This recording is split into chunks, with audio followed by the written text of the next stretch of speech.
Bonjour à tous, j'espère que vous allez bien. Je suis ravie de vous retrouver aujourd'hui puisque mercredi passé il n'y a pas eu de nouvelle vidéo. Je suis désolée d'ailleurs pour ça, mais si vous me suivez sur les réseaux sociaux, vous êtes déjà au courant que j'étais en train d'opérer un petit déménagement. C'est pour ça que ça c'est un décor complètement temporaire, mais je suis ravie quand même de pouvoir au moins faire une vidéo. Donc si vous me suivez depuis quelques temps, vous savez que je suis vraiment une passionnée des sacs à main. Donc on va un petit peu scanner mon sac à main. Mon sac du moment c'est ce sac-ci de la marque Furla. Je ne sais pas comment il faut prononcer le nom de la marque, ça commence bien, mais c'est une marque italienne qui fait vraiment de superbes qualités de sac à main je trouve.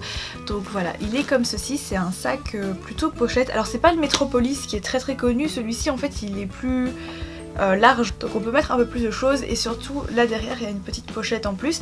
Donc c'est un sac sur chaîne comme vous pouvez le constater. Ce que j'aime beaucoup aussi c'est qu'il y a une partie en cuir supplémentaire pour que ce soit plus confortable au niveau de l'épaule, ce qui n'est pas le cas de tous les sacs à main avec une chaîne et je trouve ça vraiment dommage. Pour moi un sac à main doit être avant tout pratique quand même. Ce que j'adore dans ces sacs en chaîne comme ça qui se présentent comme ceci, c'est que vous avez 5 manières du coup de le porter. Alors la première manière évidemment c'est de laisser les chaînes en équilibre comme ceci et tout simplement de le porter à l'épaule. Donc c'est plutôt un sac du coup à l'épaule avec des lanières courtes.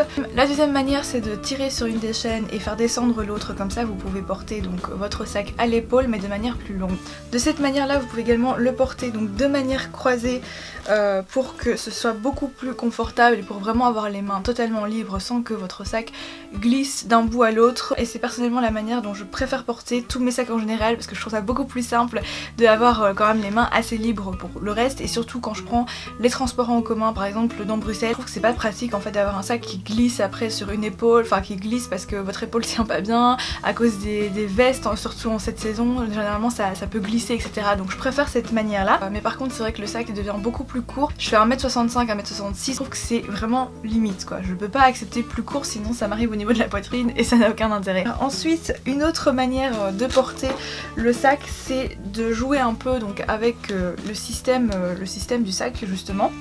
Donc vous ouvrez d'abord votre sac, vous allez venir enrouler le sac avec la fermeture comme ceci et puis vous faites ressortir la chaîne évidemment pour pouvoir avoir les deux côtés portables. Fermant le sac, vous avez donc la version pour porter votre sac à la main comme ceci ou au poignet, enfin comme vous voulez. Les chaînes sur le côté vont un peu dépasser, mais c'est quand même une variante pour porter ce sac à main-ci. Et enfin la dernière possibilité, vous allez ramener les chaînes en équilibre et puis vous allez mettre dans le rabat du sac, en l'ouvrant évidemment, les chaînes à l'intérieur du sac. Et fermez votre sac, vous obtenez donc la version pochette sans lanière que vous allez pouvoir emporter partout avec vous en soirée. C'est une pochette qui est un peu large mais qui est très jolie, qui fait son petit effet. Donc moi j'avais choisi cette couleur unie, mais ils font aussi des designs avec plein de motifs. Dans une couleur gris clair comme ça, franchement c'est un peu comme le noir finalement, c'est très facile à assortir mais ça change justement du noir classique qu'on peut voir un peu partout. Et c'est une couleur que je trouve vraiment très sympa en toute saison. Donc ce sac-ci je l'ai acheté au village outlet de Maasmechelen. Comme c'est quand même un petit sac, il n'y a pas 3000 choses à l'intérieur mais c'est largement suffisant pour la vie de tous les jours. Alors je commence par la pochette qui est à l'extérieur mais qui est à l'intérieur quand vous portez votre sac, et du coup je trouve que c'est beaucoup plus sécurisant. Et à l'intérieur j'ai mis ma carte de transport, comme ça je la prends beaucoup plus facilement quand j'en ai besoin. Et si vous avez un petit iPhone vous pouvez le mettre également dans cette pochette-ci, mais le mien ne rentre pas parce que c'est un iPhone 6S Plus, donc ça ne rentre pas à l'intérieur. Enfin si, il rentre mais du coup je peux pas fermer la pochette, enfin l'aimant, et ça me dérange un peu parce que j'ai l'impression que mon sac est à moitié ouvert. Donc à l'intérieur donc la petite pochette dans laquelle je mets justement mon téléphone du coup portable. Si vous avez un grand téléphone portable ça rentre sans problème, vous pouvez même fermer, la fermeture est claire. Ensuite dans le grand compartiment j'ai mon portefeuille, donc c'est toujours le même, c'est le Michael Kors en fuchsia. En fait l'avantage c'est qu'il est tout petit donc ça rentre parfaitement dans les petits sacs comme ceci. Pour un petit portefeuille je trouve quand même que il a pas mal de rangement, donc à l'intérieur honnêtement je trimballe pas beaucoup d'argent sur moi, j'ai que 10 €. Et sinon c'est ma carte d'identité, quelques cartes de fidélité qui sont pas scannées dans mon iPhone, dans l'application dont je vous avais parlé dans une de mes dernières vidéos. Aussi évidemment mes cartes de paiement du coup. Il y a un compartiment pour les pièces de monnaie si vous le souhaitez, ainsi un autre encore pour mettre d'autres cartes. Enfin vous pouvez vraiment bien ranger je pense à l'intérieur. Encore un autre porte-carte, et donc là j'ai ma carte d'étudiante parce que je préfère quand même mettre ma carte d'identité à l'intérieur de mon portefeuille, mais ma carte d'étudiante je la mets ici. Ensuite la seconde pochette, enfin c'est ce qui prend en fait le plus de place dans ce petit sac, c'est mon portefeuille et cette pochette-ci.